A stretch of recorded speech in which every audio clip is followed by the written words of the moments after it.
Hi hello welcome to international TV news. ఈ రోజు మనం వరంగల్ జిల్లాకి రావడం జరిగింది. సో మనతో తెలంగాణ ద మోస్ట్ ఫేమస్ అయిన నిర్మల బుక్స్ ఓనర్ దగ్గరికి రావడం జరిగింది. సో మనం సార్ మాట్లాడి తెలుసుకుందాం ఎందుకు ఇలా ఇంతగా ఫేమస్ అవ్వడానికి గల కారణాలు ఏంటి, చిన్నల నుండి పెద్దల సైతం ప్రతి ఒక్కరు యూజ్ చేసే నిర్మల బుక్స్ గల విజేత ఏంటో సార్ మాట్లాడి తెలుసుకున్న ప్రయత్నం చేద్దాం. సార్ పేరు వచ్చేసి అల్లం బాలరెడ్డి గారు. సో వాళ్ళు మాట్లాడి తెలుసుకున్న ప్రయత్నం చేద్దాం. నమస్తే సార్, బాగున్నారా? ఓకే సార్, సో చెప్పండి, మన తెలంగాణలోనే the most famous Nirmala books ఎలా అవ్వగలిగింది? దానికి గల మీ శ్రమ ఏంటి, మీ కష్టం ఏంటి? మా industry Nirmala notebook manufacturing industry. ఇది 1983లో స్టార్ట్ అయింది. అంటే 42 ఇయర్స్ కంప్లీట్ చేసుకుంది ఇది స్టార్ట్ అయ్యి. 42 ఇయర్స్ క్రితం వ్యవసాయం చేసుకుంటున్న నేను, మా చిన్న పిల్లలు, నా పిల్లలు అప్పుడు చాలా చిన్న పిల్లలు, ఎల్కేజీ యూకేజీ ఇట్లా, వాళ్ళ పిల్లల చదువుల కోసము సిటీకి రావటం, ఇండస్ట్రీ పెట్టడం జరిగింది. ఇండస్ట్రీ పెట్టేప్పుడు కూడా ఏ ఇండస్ట్రీ పెడదామని ఆలోచన చేసినప్పుడు సొసైటీకి ఉపయోగకరమయ్యే ఇండస్ట్రీ ఉండాలి, హానికరమైన ఇండస్ట్రీ, సమాజానికి నష్టం చేసే ఇండస్ట్రీ అంటే, ఫర్ ఎగ్జాంపుల్ మేము ఆ రోజు అనుకున్నది సిగరెట్ తయారు చేయటము లేదా అమ్మటము, ఆఖరికి డ్రింక్స్ తయారు చేయటము అమ్మటము, ఇటువంటిది కూడా అయి ఉండకూడదు అని మేము అనుకున్నాం. మాకు అట్లా మనసుకు నచ్చింది. దాంట్లో చదివేది అవసరమైంది అయితే బాగుంటుంది అనుకున్నాం. దానికి సంబంధించింది ప్రింటింగ్ ఆర్ బైండింగ్ అని ఫైనల్గా ఈ రెండింటిలలో చివరిగా బైండింగ్లోకి వచ్చినాం. ఈ బైండింగ్ ఇండస్ట్రీ స్టార్ట్ అయిన తర్వాత కూడా అప్పుడు 3 వర్కర్స్ తోటి స్టార్ట్ చేసినాము. అప్పుడు పిల్లలు స్కూల్కి వెళ్తున్నాము. అది నా అవసరార్థం, నాకు అవసరం, నా కుటుంబ పోషణ కోసం పనిచేయటం అది అవసరం కాబట్టి ఒకటి. రెండవది, ఒక ఇండస్ట్రీ పెట్టాలి, దాంట్లో 10 మందికి ఉపాధి కల్పించాలనేది కూడా ఒక లక్ష్యం. స్వభావ సిద్ధంగా సమాజానికి ఉపయోగకరమయ్యేది చేయాలనేటువంటి లక్షణం ఉన్న వ్యక్తిని కాబట్టి 10 మందికి ఉపాధి కలిగిస్తే కూడా బాగుంటుంది అనేది స్టార్ట్ అయినాను. ఆ తర్వాత క్రమంగా మేము 1983 నుంచి, అప్పుడు మాత్రం చాలా చెప్పాలంటే చాలా కఠోర పరిశ్రమ చేశాం. అది 10 ఇయర్స్ 92 వరకు. ఎంత ఆ రోజున 88, 90 ఆ ప్రాంతంలో మా దగ్గర 350 వర్కర్స్ ఉండేవాళ్ళు. అంత వర్కర్స్ ఉండేవాళ్ళు. వరంగల్లో బీడీ పరిశ్రమ తర్వాత ఎక్కువ వర్కర్స్ ఉండేది. అన్ని కుటుంబాలు ఉండేవి మా దగ్గర పనిచేసేవారు, జాబ్ వర్క్ కూడా చేసేవాడు. 92లో మాత్రం ఒక ఇంటర్నేషనల్ అవార్డు రావటం జరిగింది. మన నేషనల్ లెవెల్లో కూడా అవార్డు మనకు ఆ రోజున 26th జనవరి రోజున నేను ఢిల్లీలో అప్పటి చిన్న తరహా శాఖ మినిస్టర్ గారు సీతారాం కేసరి గారు, స్వర్గీయ సీతారాం కేసరి గారు మంత్రి గారు, వారి చేతుల మీదుగా నేను ఒక జాతీయ అవార్డును కూడా అందుకోవడం జరిగింది. ఆ తర్వాత బాగా ప్రజలకి పరిచయం అయినాను. ఆ రోజుల్లో 92 తర్వాత కలెక్టర్ కూడా రావటం. ఆ 10 సంవత్సరాలు, ఆ మొదటి డెకేడ్ మాత్రము ఎంత చెప్పుకున్నా తక్కువే. చాలా అంటే చాలా, అంతమంది వర్కర్స్ తోటి నేను, నా భార్య కూడా, ఆమె కూడా దాదాపు నాలో సగం పనిచేసింది. ఇద్దరం కలిసి మా పిల్లల్ని ఒక పక్కన చదివించుకుంటూ నా కుటుంబ పోషణ కోసం ఇంతమందిని ఉద్యోగ అవకాశాలు కూడా కల్పిస్తూ చేసుకున్నాం. అది సక్సెస్ అయింది. 92లో అవార్డు రావటం రీజన్ కూడా best small scale industry for the year of 1992కి గాను ఈ చిన్న స్మాల్ స్కేల్ ఇండస్ట్రీ అనేప్పుడు టర్న్ ఓవర్ బేస్గా తీసుకున్నారు. ఆ రోజులలో నాది 92లో నాది వరంగల్లో 2 crores టర్న్ ఓవర్ ఉంది. ఆ రోజులలో అంత టర్న్ ఓవర్ ఒక చిన్న పరిశ్రమ అంటే చాలా గొప్ప విషయము. నేను స్టార్ట్ అయింది కుటీర పరిశ్రమగా, నా ఇంట్లోనే ఉండటం, ఇంట్లోనే చిన్న పెట్టుకొని కుటీర పరిశ్రమ నుంచి ఒక స్మాల్ స్కేల్ సెక్టార్గా, స్మాల్ స్కేల్ ఇండస్ట్రీగా స్టార్ట్ అయ్యి, ఆ తర్వాత ఒక మీడియం స్కేల్, ఇప్పుడు కార్పొరేట్ కంపెనీస్ తోటి కూడా లార్జ్ స్కేల్ ఇండస్ట్రీస్ తో కూడా ఇప్పుడు పోటీ పడుతున్నాం. అది ఇప్పుడు లేటెస్ట్ టెక్నాలజీ, మిషనరీ కూడా చాలా పెరిగింది. అది ఇప్పుడు వేరే విషయం. వర్కర్స్ తగ్గారు. అప్పుడు అట్లా కాదు, అంత మిషనరీ లేదు, వర్కర్స్ మాత్రం చాలా అవైలబిలిటీ ఉండేది. బాగా వాళ్ళందరి మధ్యన మన తెలంగాణకి ఒక్కొక్క సంవత్సరం ఒక్కొక్క జిల్లాలో మనం ఇంట్రొడ్యూస్ చేసుకుంటూ నేను మార్కెటింగ్లో నేను తిరిగేవాడిని. ప్రొడక్షన్లో మాత్రం నా భార్య చూసుకునేది. అకౌంట్స్ ఇద్దరం కలిసి నైట్ చూసుకునేవాళ్ళం, ఏమైనా తప్పులు చేసినామా అని. ఈ రకంగా ఒక 10 years మాత్రం మొదటి 10 years కఠోర పరిశ్రమ చేయటం వల్ల మాకు ఒక కాన్ఫిడెన్స్ వచ్చింది, ఇంకా మనకి పర్వాలేదు, మనం బతకగలము అని. రెండో డెకేడ్లో మాత్రము సమాజ సేవ కూడా చేయాలనేటువంటి ఆలోచన. ఈ అవార్డు వచ్చిన తర్వాత పబ్లిక్ తోటి సంబంధ బాంధవ్యాలు పెరిగినాయి. పెద్ద పెద్ద వాళ్ళంతా పరిచయం కావటం, అన్ని లయన్స్ క్లబ్ వాళ్ళు కానీ, రోటరీ క్లబ్ వాళ్ళు కానీ, Inner Wheel Club, Chamber of Commerce పెద్దలు, వరంగల్ నగరంలో ఉన్నటువంటి పెద్దలందరూ పరిచయం కావటం, అన్ని జిల్లాలు ఒక్కొక్క సంవత్సరం ఒక్కొక్క జిల్లాకి మా బుక్ పాకటం, దీనివల్ల పరిచయాలు పెరగటముతో ఎంతో అనుభవం రావటం, సమాజంతో కూడా సంబంధ బాంధవ్యాలు పెరగటము, బాధ్యత పెరగటము సమాజం పట్ల. కలెక్టర్ గారు లాంటి వాళ్ళు కూడా పరిచయాలు కావటము జరిగింది. అది రెండో డెకేడ్ వచ్చాకనే సమాజ సేవ కూడా చేయటం. ముఖ్యంగా హరితమిత్ర అని ఒక కార్యక్రమం కింద మన వరంగల్లో 6,000 చెట్లు ట్రీ గార్డ్స్ తోటి ఓన్ యువర్ ట్రీ అనే ప్రోగ్రాం కింద కలెక్టర్ గారు నేను అప్పుడు కన్వీనర్గా ఉండేవాడిని, వారి చైర్మన్గా. అప్పుడు ఆ రోజుల జేబుల నుంచి దాదాపుగా 1000 ట్రీ గార్డ్స్ కూడా నేను ఇవ్వటం జరిగింది. ఈ 6,000 చెట్లు ఆ రోజు మేము వరంగల్ నగరం మొత్తం ప్రజల ఇన్వాల్వ్మెంట్ తోటి ఓన్ యువర్ ట్రీ అని చెప్పి ప్రతి కాలనీ తిరుగుతూ సుమారుగా 2 సంవత్సరాలు పట్టింది కార్యక్రమం, మరి కలెక్టర్గా ఉండగా. ఆ రకంగా చేయటం వల్ల పబ్లిక్తో బాగా పరిచయాలు పెరిగినాయి. చాలా తృప్తిగా కూడా ఫీల్ అయినాం ఆ రోజు. 2 రకాలుగా, ఇటు కుటుంబం, ఇండస్ట్రీ, అది నా అవసరం, నా బాధ్యత.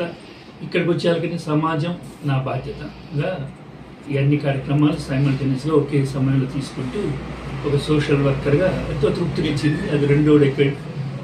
పరిచయాలు పెరగటం వల్ల మూడో డెకేడ్ వచ్చేసరికల్లా ఇంత సేవ చేస్తున్నాము, ఇటువంటి వారు రాజకీయాల్లోకి రావాలి అనేటువంటిది అప్పటి ముఖ్యమంత్రి గారు చంద్రబాబు నాయుడు గారు, అదే మాదిరిగా అప్పటి కలెక్టర్ గారు శాలిని మిశ్రా గారు కూడా ప్రోత్సహించటం, వారి కోరిక కూడా వెలువచ్చటం, నాకున్న పరిచయస్తులు కూడా ఇలాంటి సేవాభావం ఉన్నవారు, నిజాయితీ పరులు రాజకీయాలకు వస్తే బాగుంటుంది, ఈ రకంగా వారు అనటం ఎక్కువ మంది ఆలోచన కలిగి రాజకీయాలకు రావటం. అది తర్వాత మూడో డెకేడ్లో జరిగింది. అప్పటికి టర్న్ ఓవర్స్ బాగా పెరిగిపోయినాయి. 3వ సంవత్సరంలో టర్న్ ఓవర్స్ బాగా హైదరాబాద్, రాయలసీమ, ఒక 3-4 రాష్ట్రాలు, గుల్బర్గా ఏరియా, మహారాష్ట్ర, ఇటు వచ్చే పాత నిజాం ఏరియా అంతా మా బుక్ బాగా స్ప్రెడ్ అయిపోయింది. సో 3-4 టర్మ్స్లో కూడా ఇప్పుడు కూడా 42 సంవత్సరాలుగా ఇప్పుడు హైదరాబాద్లో యూనిట్ స్టార్ట్ అయింది. నా కొడుకు, నా రెండో కొడుకు, వాడు చార్టెడ్ అకౌంటెంట్, అక్కడ యూనిట్. అక్కడి నుంచి ఎక్కువగా 90% అక్కడే మ్యానుఫ్యాక్చర్ అవుతూ ఉంది. లేటెస్ట్ మిషనరీ, సాఫిస్టికేటెడ్, వర్కర్స్ తగ్గినారు. ఇప్పుడు హైదరాబాద్ యూనిట్లో సుమారుగా 50 మంది కంటే ఉండరు. ఇక్కడ కూడా ఈ వరంగల్ యూనిట్లో 30 మంది కంటే ఉండరు. కానీ అప్పటి రోజులతో పోల్చుకుంటే మాత్రం ప్రొడక్షన్లో అప్పటికి 10 రెట్లు ఎక్కువ ప్రొడక్షన్ అవుతుంది. క్వాలిటీ కూడా బాగా పెరిగిపోయింది అప్పటికంటే కూడా. ఇప్పుడు ఏమైనా మార్కెటింగ్ మీదనే ఎక్కువ ఫోకస్ చేయటం, సరైన టైంలో మెటీరియల్ని పర్చేజ్ చేయటం, తక్కువ రేటుకి ప్రజలకు అందేట్టుగా చూడటము, మంచి క్వాలిటీతోటి డైరెక్ట్గా చూడటము, అలాంటి వాటి మీదనే ఎక్కువ మేము. తర్వాత మార్కెటింగ్ కూడా, ఈ విషయాల మీద మేము శ్రద్ధ పెట్టడం జరిగింది. ఇప్పుడు ప్రస్తుతం జరుగుతూ ఉంది. చాలా ఫైనల్గా ఇంత 40 సంవత్సరాల జర్నీ తర్వాత చూసుకుంటే బిజినెస్ పరంగా చాలా బాగుంది. సమాజానికి కూడా నా బాధ్యతగా ఎన్నో చెప్పకుండా చేసేటివి కూడా చాలా ఉన్నాయి. నేను నమ్మే సిద్ధాంతంలో కూడా ఏది తనంత తానే నీ దగ్గరికి రాదు, శోధించి సాధించాలి అని శ్రీశ్రీ గారు చెప్పిన ఈ సిద్ధాంతాన్ని నేను ఎక్కువగా నమ్ముతాను. అదే మాదిరిగా మదర్ తెరెసా గారు చెప్పినటువంటి ప్రార్థించే పెదవుల కన్నా సాయం చేసే చేతుల మిన్న అనేటువంటి సిద్ధాంతాన్ని కూడా బాగా నమ్ముతాను కూడా. కాబట్టి ఇటువంటి తోటి ప్రస్తుతం ప్రశాంతంగా నా పిల్లలు బాగా సెటిల్ అయిపోయినారు. ఒకరు ఈ ఫీల్డ్లో ఉండి హైదరాబాద్లో చూసుకుంటున్నారు, మిగిలిన పిల్లలు వేరే వేరే రంగాలలోకి వెళ్ళిపోయినారు. సో నేను కూడా ఇప్పుడు ఇంకా వరంగల్, నాకు నిజానికి నేను పుట్టి పెరిగిన ఊరు అంతా వరంగల్, కానీ వరంగల్లోనే బాగా ఈ ఇండస్ట్రీని పెరగాలని చూసినాను. కానీ ప్రస్తుతం ఉన్నటువంటి ఈ ఇండస్ట్రీ గ్లోబల్ సిస్టమ్ వచ్చినాక, ప్రపంచం అంతా ఎక్స్పోర్ట్ ఇంపోర్ట్ సిస్టమ్ జరిగేటువంటి రోజులలో హైదరాబాద్ సిటీ అయితే బాగా ఉంటుంది, ఎక్కువ టర్న్ ఓవర్స్ చేయొచ్చు అనే ఉద్దేశంతో నా కుమారుడు మాత్రం ఇక్కడ కంటే హైదరాబాద్ మీద ఇంట్రెస్ట్ చూపించడం అక్కడికి వెళ్ళటం జరిగింది. కానీ నాకు మాత్రం వరంగల్లో ఇష్టం, అందుకే నేను వరంగల్ యూనిట్లోనే ఉండి ఇప్పటికీ వరంగల్ యూనిట్ నుంచే నా బిజినెస్ నడిపించుకుంటూ ఉన్నాను. మొత్తం మీద చూసుకుంటే అన్ని రకాలుగా చాలా తృప్తిగా, నా జీవితానికి సంతోషంగా అన్ని యాంగిల్స్, అన్ని కోణాల్లో, నాకు వ్యక్తిగతంగా కానీ సమాజం పట్ల నా బాధ్యత పరంగా నేను తృప్తిగా ఉన్నాను. చాలా థ్యాంక్స్ అమ్మా, ఇన్ని విషయాలు నాకు గుర్తు చేసే అవకాశం కూడా నీ ఒక్క ప్రశ్న ద్వారా నాకు కల్పించావు. Thank you. ఓకే సార్, మహిళను మీరు ఒక గౌరవించి ఇంత విజయాన్ని సాధించారని మేము అనుకుంటున్నాం. మీ మాటల్లో మీరేం చెప్పాలనుకుంటున్నారు సార్ మేడం గారి గురించి? అమ్మా, ఒక విషయం చెప్పాలంటే, ఇప్పుడు నువ్వు కూడా ఒక మహిళవి, నేను ఒక పురుషుడిగా నేను చెప్పేది ఏమంటే, ప్రతి పురుషుడి విజయం వెనుక ఒక మహిళ ఉంటుందమ్మా. అది నా అదృష్టం.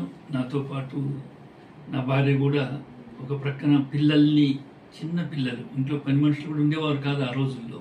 మా ఇంట్లో 3 పిల్లల్ని స్కూల్కి పంపుతూ ప్రొద్దునే నాకు లంచ్ తీసుకుని నా దగ్గర రావటం, ఇండస్ట్రీలో కూడా నాకు ఇన్వాల్వ్ అవటం, సాయంత్రం పిల్లలు వచ్చే టైం వరకు నాతో ఉండేది, ఇంటికి వెళ్ళేది. సో అట్లా ఆమె ఇంత ఇండస్ట్రీలో ఇన్వాల్వ్ అయ్యి, ఆ తర్వాత ఆమె ఆ ఇన్వాల్వ్మెంట్ వల్లనే నేను మార్కెటింగ్ మీద శ్రద్ధ పెట్టగలిగి బిజినెస్ని సక్సెస్ చేయగలిగాను. అన్ని విషయాల్లో ఇంత చేసిన తర్వాత మళ్ళీ ఇంటికి పోయిన తర్వాత, పిల్లలు పడుకున్న తర్వాత కూడా, నేను ఇంటికి వచ్చేసరికి 9 o'clock అట్లా వచ్చిన తర్వాత కూడా ఆ రోజు అకౌంట్స్ మళ్ళీ ఏమైనా తప్పులు ఉన్నాయా అని చెప్పి కూడా మళ్ళీ కొన్ని గంటలు, 2 గంటలు, 3 గంటలు నైట్ నాకు తెలియకుండా నేను నిద్రపోయిన తర్వాత కూడా ఫైల్స్ ఓపెన్ చేసి కొన్ని తప్పులు ఆ రోజు, అప్పుడంతా కంప్యూటర్ సిస్టమ్ లేదు, చేత రాసేవాళ్ళ. నాకు క్లర్క్స్ వాళ్ళంతా, అకౌంటెంట్స్, మేనేజర్స్ ఆ రోజు లేరు, టర్న్ ఓవర్ తక్కువ కాబట్టి అంతా మేమే చేసుకునేవాళ్ళం. కాబట్టి ఏమైనా పొరపాట్లు అవన్నీ ఆమె అండర్లైన్ చేసేది రెడ్డింగ్ తోటి. తెల్లారి ప్రొద్దున నేను లేచి చూసేసరికల్లా 4 గంటలకు 5 గంటలకు లేచి చూస్తే మళ్ళీ ఫైల్, నెక్స్ట్ డే ఫైల్ చూస్తూ ఉంటే కనపడేది, అంటే ఆమె నైట్ వర్క్ చేసింది అని నాకు అర్థమయ్యేది. ఈ విధంగా ఒక పక్కన పిల్లలు, వాళ్ళ చదువులు, వాళ్ళ ఆరోగ్యం, ఒక ప్రక్కన వాళ్ళ నాన్న చూసుకుంటూ ఉండటం, ఇండస్ట్రీలోకి వచ్చి ఫ్యాక్టరీలో కూడా పోయి అంతా ఇంతమంది వర్కర్స్ తోటి వాళ్ళ వెల్ఫేర్ చూస్తూ, వాళ్ళ సాధక బాధకాలు నాకు చెప్తూ, వాళ్ళకి ఎట్లా చేస్తే బాగుంటుంది, ఒక్కొక్కసారి వాళ్ళ కుటుంబాలలో చనిపోయినప్పుడు, వివాహాలప్పుడు వాళ్ళకుండే సమస్యలు కూడా నాకు ఇట్లా చేస్తే బాగుంటుంది సలహాలు ఇస్తూ, మరొక పక్క ఇండస్ట్రీ తర్వాత మళ్ళీ నైట్ అకౌంట్స్ కూడా చెప్పటం, ఇంత చేయటం వల్లనే మా ఇండస్ట్రీ ఇంత పైకి వచ్చిందమ్మా. ఆ పేరు ఆ రోజు నేను నా పేరు పెట్టాలని, ఏబిఆర్ నోట్బుక్ పెట్టాలని, కానీ నేను సరే అన్నాను, ఒప్పుకున్నాను తప్పనిసరి. కానీ ఆమెకు తెలియకుండానే నేను దీన్ని ఫైనల్ చేసినాను. ఆ తర్వాత తెలిసిన తర్వాత నాతో మాత్రం అప్పుడు 3 రోజులు మాట్లాడలేదు, అలిగింది ఈ పేరు పెట్టినానని. ప్రింటింగ్ అయిపోయి బుక్ తయారయ్యేటప్పుడు టైటిల్ చూసి అప్పుడు తెలిసింది ఆమెకి. ఆ తర్వాత ఆ పేరు ఎంత క్లిక్ అయిందో, మాకు ఎంత కలిసి వచ్చిందో అనేది అంత స్పష్టంగా పబ్లికే చెప్తున్నారు, మా టర్న్ ఓవర్సే చెప్తా ఉన్నాయి. సో ఎన్నికో ఏదేమైనా అమ్మా, ఆమె సహకారం లేకపోతే మా ఇండస్ట్రీ లేదు. ఈరోజు నేను ఇంత సక్సెస్ కావడానికి కారణం ఆమె, నో డౌట్. దాంట్లో నేను ఆ విషయం చెప్పడానికి ఎటువంటి సిగ్గుపడట్లేదు, నిజానికి గర్వపడుతున్నాను. It's a fact. Okay sir, ఇంకా మా ఛానల్ ద్వారా ఎవరికి ఏమైనా చెప్పాలనుకుంటున్నారా? ఎనిగో అందరికి నేను చెప్పేది ఒక్కటే, మన కుటుంబం చాలా ప్రాధాన్యత ఇవ్వాలి, మన ముఖ్యం కూడా అవసరం. కానీ నేను అనుకోవటం, నా కుటుంబం అనేది నా కుటుంబం నేను, దీంతో పాటుగా సమాజం కూడా మనది. నేను అనే కంటే మనది అనే పదం చాలా విలువైందని నేను భావిస్తున్నాను. మనది అనే దాంట్లో మన దేశం, మన సమాజం, మన బాధ్యత అనేది తీసుకొని మనకంటే కిందున్న వాళ్ళ కోసం మనం కూడా సహకరించి సమాజం కోసం కూడా సేవ చేస్తే బాగుంటుందని చెప్పి కోరుకుంటున్నాను. నిజాయితీగా ఉండి, అవినీతి లేకుండా గినుక ఉంటే, అవినీతి రహిత రాజ్యం రావాలని, అందరం అవినీతి రహితంగా గినుక పనిచేస్తే తప్పకుండా మన దేశం అమెరికా కంటే కూడా గొప్పగా తయారవుతుందని చెప్పి నేను దృఢంగా నమ్ముతున్నాను. అందరూ కూడా ఎంతో కొంత మీ చేతనైనంత సమాజం పట్ల కూడా బాధ్యత వ్యవహరిస్తే, సమాజ సమస్యల పట్ల కూడా స్పందిస్తే బాగుంటుందని కోరుకుంటున్నాను. నన్ను ఇంటర్వ్యూ చేసినందుకు మీకు కూడా మీ ఇంటర్నేషనల్ ఛానల్ వారికి ముఖ్యంగా మీకు చాలా ధన్యవాదాలమ్మా. కోరి నా దగ్గరికి అలా ఏరుకోరి నా దగ్గర రావటం కూడా ఇన్ని ప్రశ్నలు అడగడం కూడా చాలా సంతోషం. సో చూసారు కదండి టుడే ఇంటర్వ్యూ. ఇలాంటి ఆసక్తికరమైన మరిన్ని ఎపిసోడ్తో నెక్స్ట్ ఎపిసోడ్లో మీ ముందు అంటే టేక్ కేర్, బై బై.